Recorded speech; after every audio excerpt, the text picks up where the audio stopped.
Dear colleagues and friends, ladies and gentlemen, here on site and outside, behind your screens all over the world, I hope many of you are alive with us.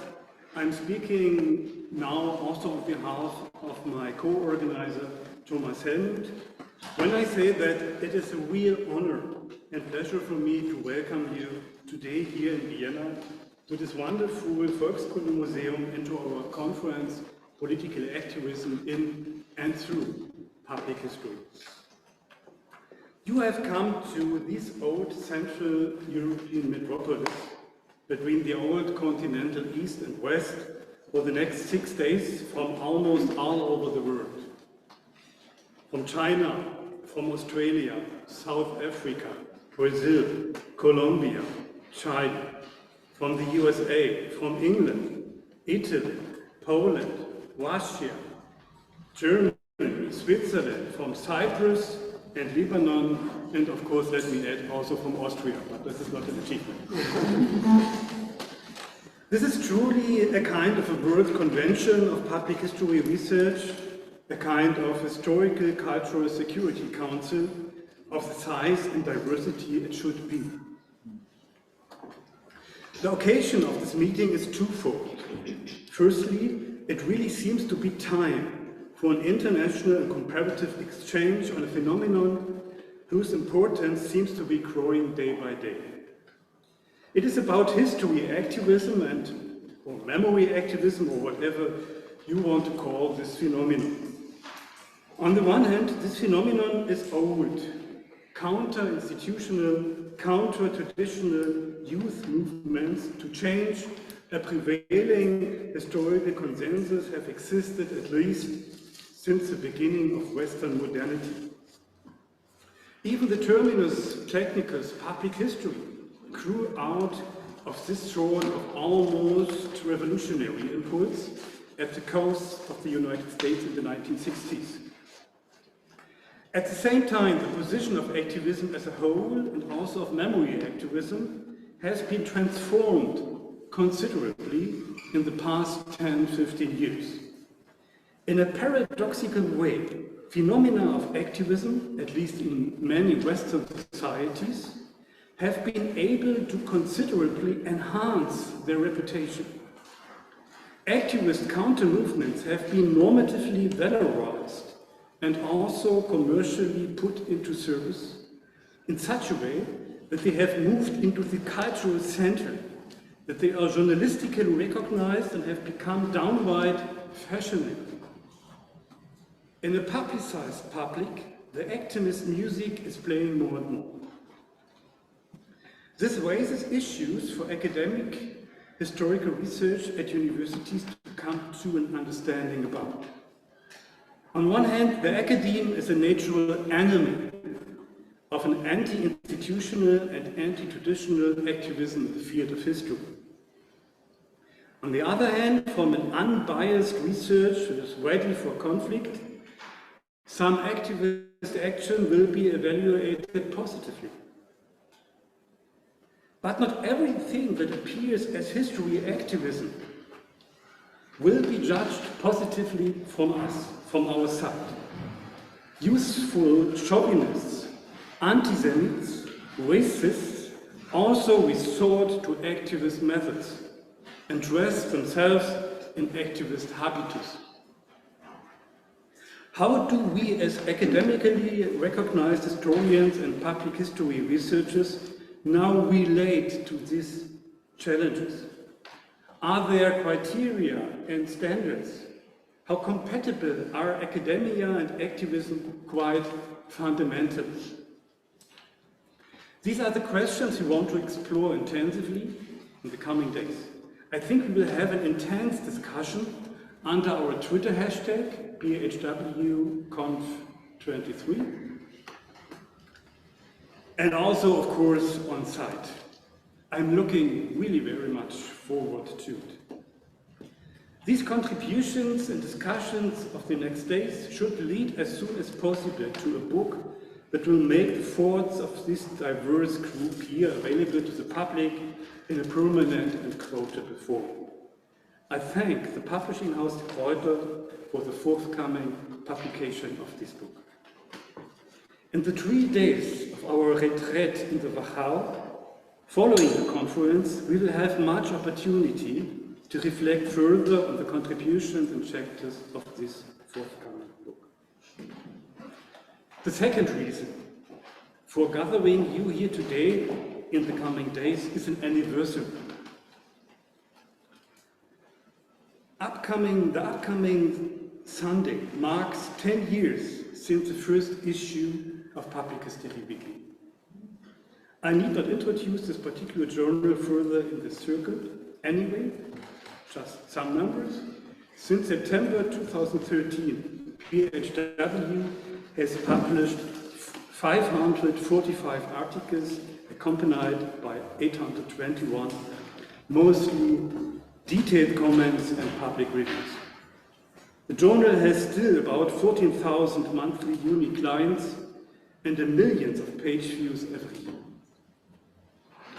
On the occasion of this anniversary, we organized the second Public History World Conference here in Vienna, after the first one in Basel in 2015, which also led to a small thematic handbook at our publisher house, De Kruiter. Numerous colleagues have made significant contributions to this inclusive preparation time, 11 years of Public History Weekly. Not all of whom can be mentioned here, but to whom I will be forever indebted. Two essential companions from the beginning were Martin Redmeier and Jan Hodel. Later joined Peter Gauci and Arthur Chapman. Their names must be mentioned today.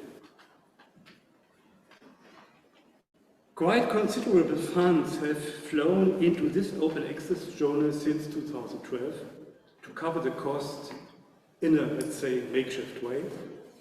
I would like to thank first and foremost the School of Education FHNW in Switzerland, the publisher De Kruiter, but also the Lucerne University of Teacher Education, and not at least the University of Vienna. I will conclude. This conference took a lot of work over more than a year. Without the commitment and the wisdom of Dr. Barbara Pawlik-Löbel, it would not have come about.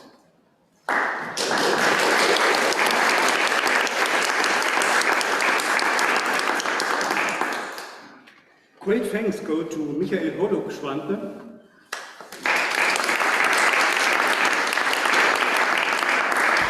who has taken over the operational coordination since June and saved my, you know what I mean, and will be your organizational contact here. My thanks go to Iman El-Gonemi,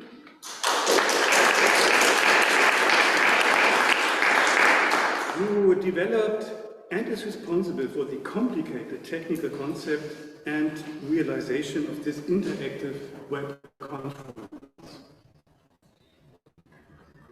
Sarah Ritt,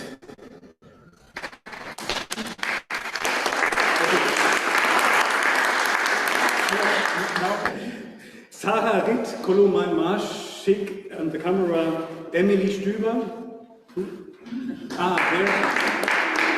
Josephine Engelmeier, Lorenz Prager, and David Rascher are supporting us at this conference. Thank you, David.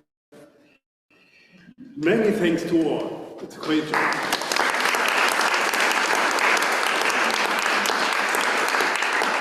Finally, many thanks to the outstanding Vienna Volksschule Museum, its director, Dr. Matthias Beitel, and to Herbert Justnik, who was our helpful contact person for us here. Many, many thanks.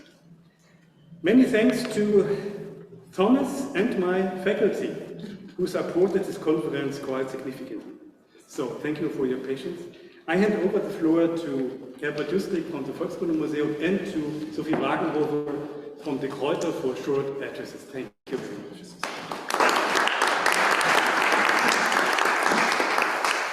Yeah, very warm welcome from the side of University of Vienna to everybody here and abroad. It's kind of an honor to have such an international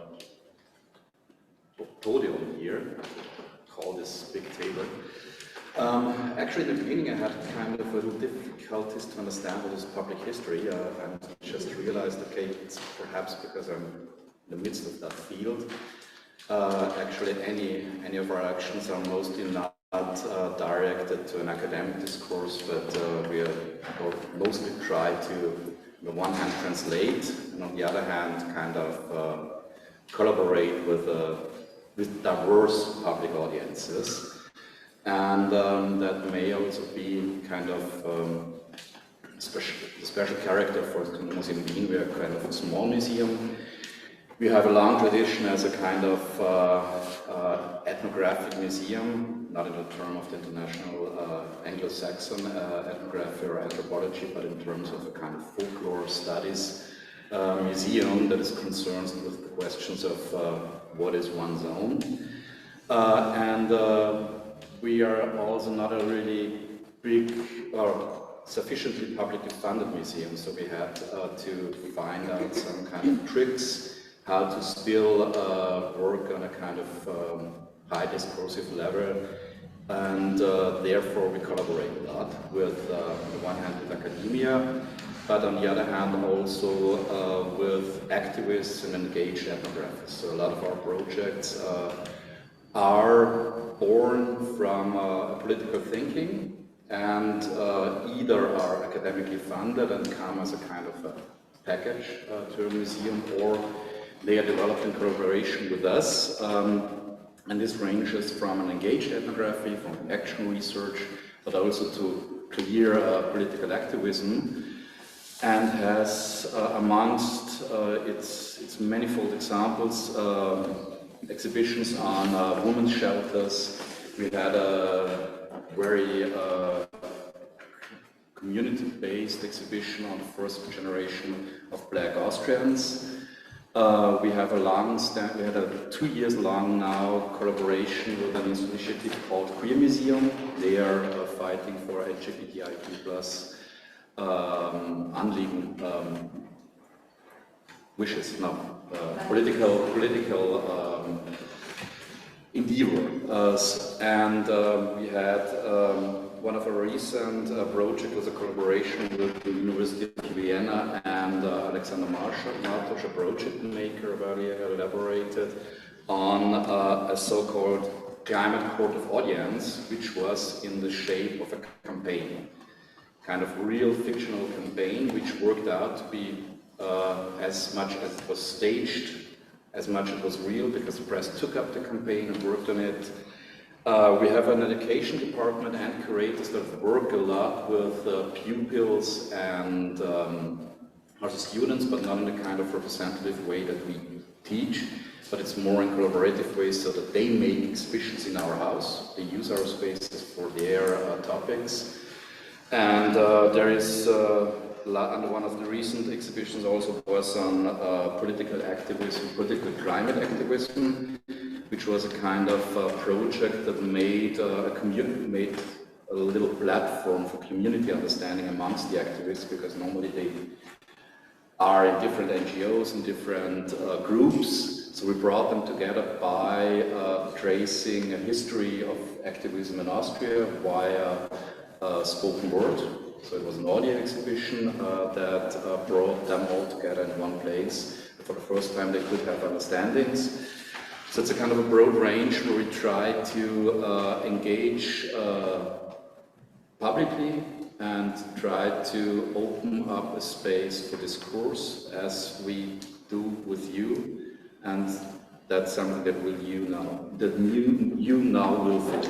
Thank you very much.